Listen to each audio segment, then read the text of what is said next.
Ayat 20-nya, akan tetapi kita tahu bahwa anak Allah telah datang dan telah mengaruniakan pengertian kepada kita, supaya kita mengenal yang benar, dan kita ada di dalam yang benar, di dalam anaknya Yesus Kristus.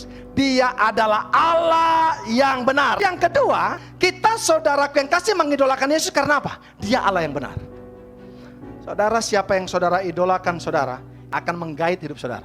Kenapa kita mengidolakan yang benar, Allah yang benar? Karena di sana ada pengajaran, pemuridannya itu yang kita teladani. Kita akan menggali pengajaran-pengajaran yang benar, bukan pengajaran gnostik, bukan pengajaran sesat. Karena apa, saudara?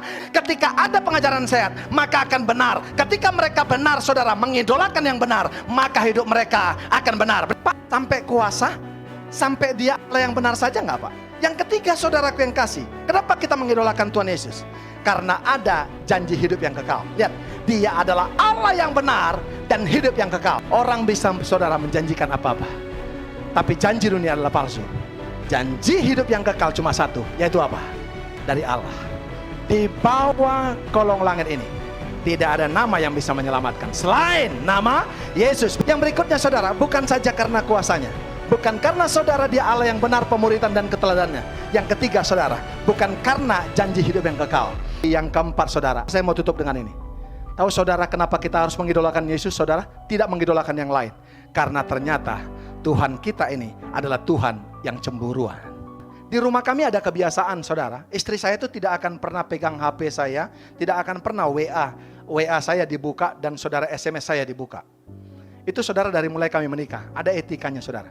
Yang bisa dia dibuka adalah dompet saya, saudara. Karena dia tahu kapan dompet saya kosong. Dia akan isi kembali. Tapi WA saya nggak pernah. Tapi tahu nggak, saudara? Handphone saya tiap hari tergeletak, saudara, dekat istri saya. Kenapa saya berani, saudaraku yang kasih, meletakkannya? Karena nggak ada apa-apa, betul nggak? Saya nggak ada hubungan apa-apa sama orang lain. Nggak, saudara? Saya letakkan. Karena, saudara, saya tahu istri saya juga nggak cemburu. Makanya kemanapun saya pergi, saudaraku yang kasih, dia nggak pernah cemburu. Tapi, saudara, karena tidak ada indikatornya, betul nggak? Karena suaminya masih jalan dalam koridor yang benar, betul nggak? Ini buat kita bapak-bapak, buat kita ibu-ibu, untuk mantan-mantan saudara, jangan berteman, saudaraku yang kasih, japri lagi. Ini tips buat saudara. Berteman di FB lebih aman, terbuka, betul nggak? Manggilnya pun udah beda. Itu apa kabar lae? Kalau di japri kan nggak? Apa kabarmu yang? Allah kita Allah yang cemburu. Karena dia adalah omnipresent.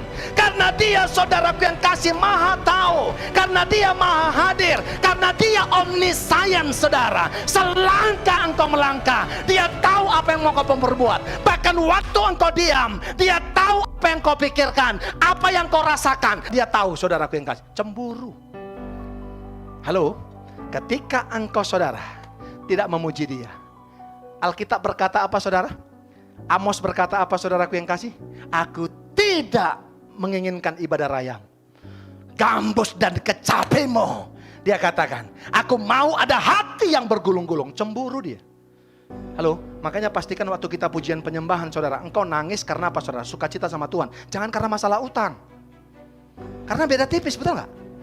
Kadang-kadang kita nyembah, glorify your name in all the earth. I love you, I love you, I love you. Kita nangis, saudara, bukan masalah apa-apa. Saudara lihat HP saudara sambil nyembah, haleluya, masuk WA, ngabe haeda, ngabe garut tangi. Haleluya, haleluya, betul nggak? Masuk lagi SMS dari kartu kredit, ibu udah jatuh tempo. Amin, amin, amin. Lihat lagi, saudara, dari tetangga, ibu uang obat kemarin belum dibayar ya. Haleluya. Yang suka makeup, masuk lagi, saudaraku yang kasih WA, ibu skincare kemarin masih ngutang loh. Halo, cemburu. Halo ibu-ibu, maaf ya, saudara harus jaga. Apapun keadaanmu hari ini, gak usah kamu tambah-tambahkan, saudara. Kamu spesial seperti yang dikatakan Donald Barnhouse tadi, saudara. Cinta yang dipanjatkan ke atas adalah pujian penyembahan. Cinta yang turunkan ke bawah adalah kasih karunia. Engkau sudah spesial, maka idolakan Tuhan. Karena apa? Dia cemburu. Saya suka, saudara, mendandani mobil dan motor kalau ada uang saya. Tapi Tapi saudara, selama saya hamba Tuhan, Bapak Ibu yang kasih, saya sudah bisa membedakan mana yang want, mana yang need. Mana kebutuhan, mana keinginan, betul nggak? Nggak apa-apa Pak, kalau memang itu kebutuhan kamu, saudara, hobi kamu bagus, saudara, motor kamu pakai, saudara, untuk bekerja dan segala macam, no problem.